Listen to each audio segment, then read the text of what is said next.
So, do you ever marvel at how long you've been able to keep going? And was there ever a point in doing all this? 'Cause I mean, I'm saying 35 years is a long time.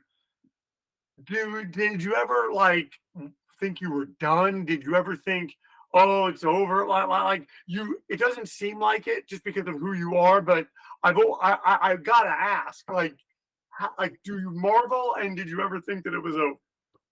Another great question. Yes to both. Yes to both. It's been a long time. You know, I started when I was 23. I'm going to be 59 next week.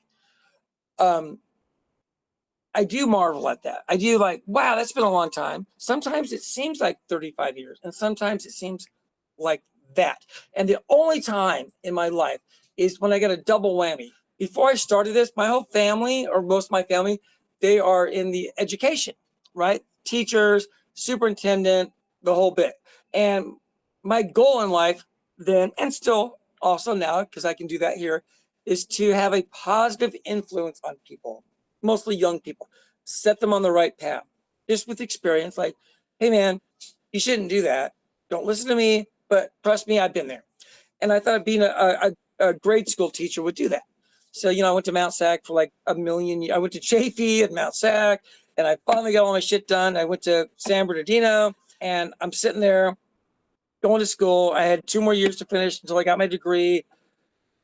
And I'm like, you know what?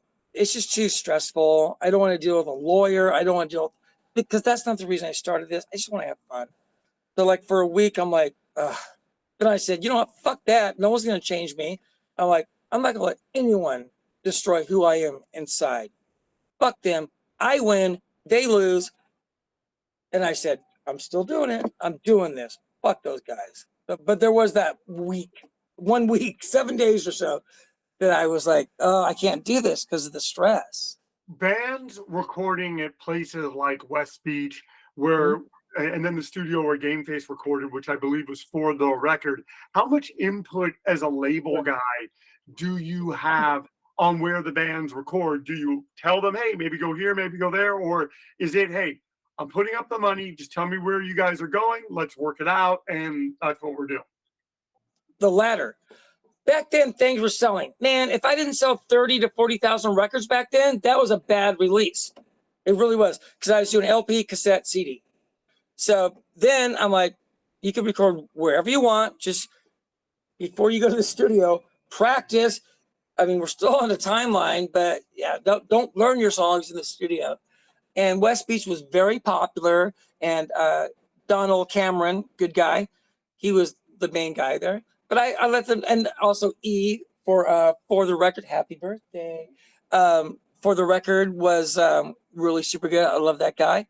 And Jim Monroe. But I let them decide. I let them decide. And I paid for we'd book like a week-ish, maybe more. But they got to decide because I had the money to do it. Now I asked for the band you pay for the recording and I'll do everything else. Because otherwise it's just not going to break even.